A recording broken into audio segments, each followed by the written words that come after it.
All right, so Greg, I know you were one of the first people, you and your wife Lisa, that introduced me to PureFlix. That's right. Because it's so difficult now to find entertainment that you're like, oh, I can't watch this. Oh, has it got this? Why are we doing this? Why did it? But when you have PureFlix, it's like you're taking all this family entertainment, you're putting it in one place, and you can go there. But they're doing original programming as well, which brings us back to Kevin Sizemore, who's been with us before, and he joins us now. We're going to be talking about this latest series that you can binge. And it just started yesterday. It's called The Dark, The Great Deceiver. And welcome, Kevin Sizemore. Kevin, welcome back to Rick and Bubba. How are you? Man, it's great. It's been too long, guys. It's been too long. It has. 2020's been a busy year, Kevin. I don't know about you. Yeah, it's like we have a lot to do, but we can't get out of our four walls.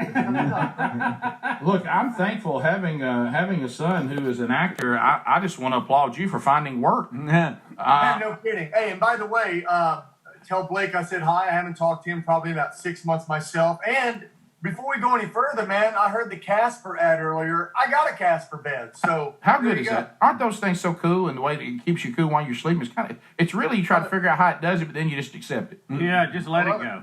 All right, so we, believe it or not, before you came on the show today, the discussion broke out, as it does, obviously, with 2020.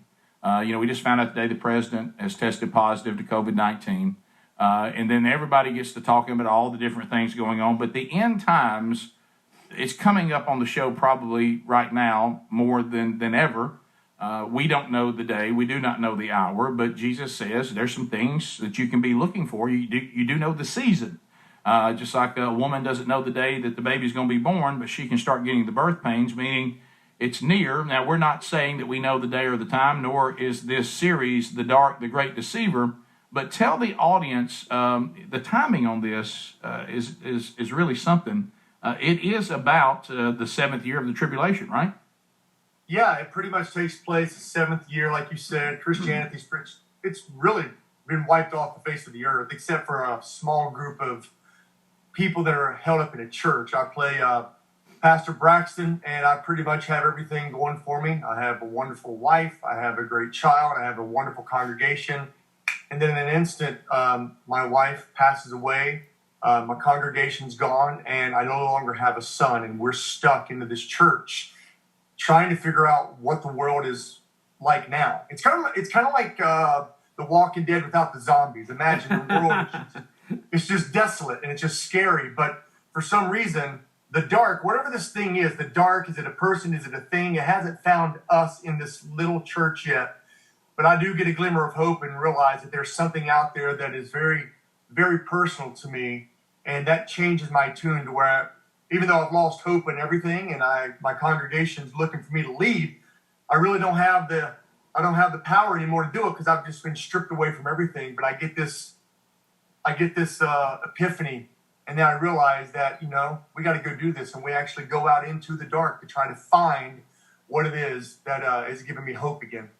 So is this season, this is obviously the first, so how many episodes are in a season? Well, here's what we're looking at. 5 in the first season, and we've gotten a huge boost already. It looks like we're trying to go for season 2 as soon as COVID lets us do so. Wow. Yeah, boy, join the club on that one, right? When does production start again? When can we actually go shoot this?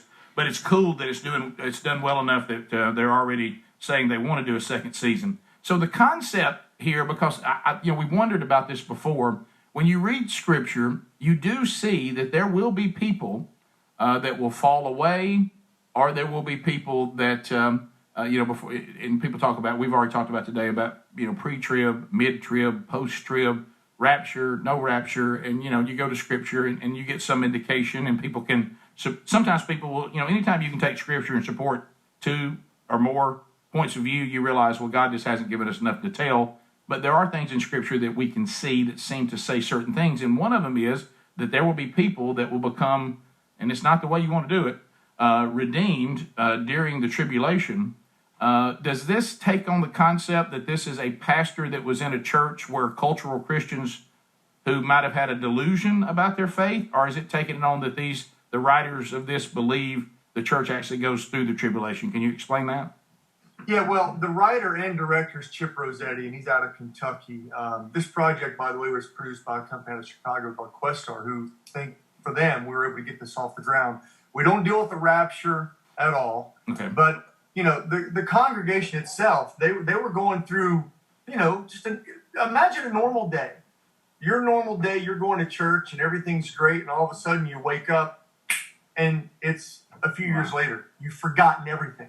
That's kind of what happens. Okay. We don't know what took place. It's almost like a time zone, it's like a time warp, where, and you'll see it throughout the series where things happen, and that is the dark being able to get its forces on you.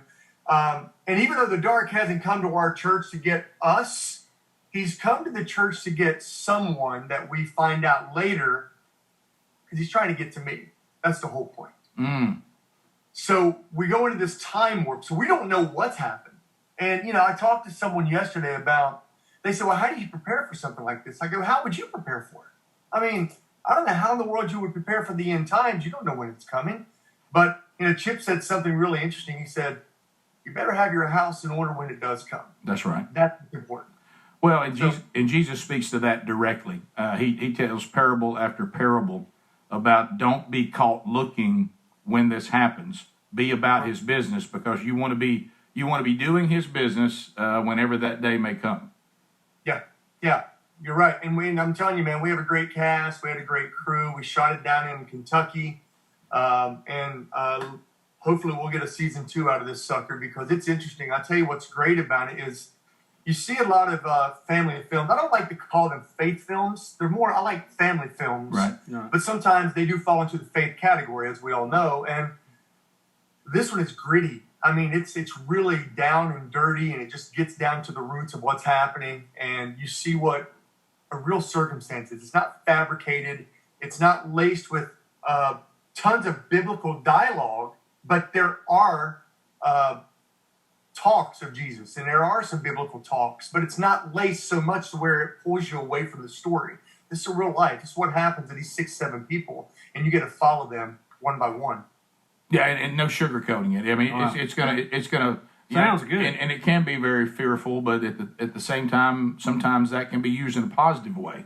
You're just not doing this for the sole purpose of seeing if we can terrify you. It's serving a purpose of, hey, this is a reality that Scripture talks about, and this is what it might be like based on the things that we know, that we are told. Yeah, and when Chip was writing this, he sent this out to me, I would say 2 years ago, let's say, and it was actually a film. And I love the idea of the film, and I thought it was fantastic. And we chatted months and months later, and he goes, I think we're going to put this into a miniseries, which I didn't even think about that. But when you put something like this into a miniseries, it's so much easier because there's so many characters and you have to follow their backgrounds. And one season with 5 episodes still isn't enough. We need 2 or 3 seasons to figure out who we are, where we're going, and why we're going there. And when Chip put this pen to paper, it was I think he's now figuring out that, wow, we do need 3 seasons. Well, Kevin, you do a great job with these roles, but I you know what I love about you too, Kevin? You're so passionate about the art of acting. You love acting, and you really dedicate yourself to that craft, and you do a great job. Well, thank you. I mean, it's kind of funny because one of my friends said, well, what would you do if you weren't acting? I go, I don't know. It's the only job I've ever had. I mean, I don't know. I mean, we can relate. It's just what I really love to do it. And I'm fortunate to have been able to work a little bit throughout the years. And hopefully I'm not done. I mean, if I told my wife, I've told her this many times, that if it ended today, I did more than I ever thought I would. I did some pretty good projects. I've worked with my son on projects before when he was acting. I've been able to travel a little bit. It's been a fun ride so far. When you do as many roles as you do, Kevin, do you sometimes lose who you are in all that? Mm-hmm. There's only been 1 or 2 times I've done a character that it really, I wouldn't say it scared me, but it puts you to the brink, because you have to go into some dark places sometimes. And, how do you go there? If you're not that person, how do you go there? You research, you talk to people, you talk to guys in prison, or you talk to a cop who's been on the road, or whatever. But you got to figure out really quickly. You got to leave that at the office. And when you come home, it's time to hang out with the family. It's hard to do, but you got to do it. Yeah. Well, Kevin, thank you for taking time to be with us. The Dark, the Great Deceiver. It's on PureFlix. If you don't know how to get PureFlix, go to rickandbubba.com. We've got the link. It's very simple. It's this is the day of streaming, and you can go there and get that, and then you look and start watching it. And then when you see Kevin, go, hey, that's Kevin. He's right there. There's that guy. The Dark's after him. So Kevin, run, Kevin, run. Hey, Rick, happy birthday, brother. Thank you very much, Kevin. And I want to say hello to my brother Jeff. He's in Greenville, South Carolina. He loves your show. Thank you. Hey, Jeff, shout out, buddy. Thanks, Kevin. Rick and Bubba, Rick and Bubba.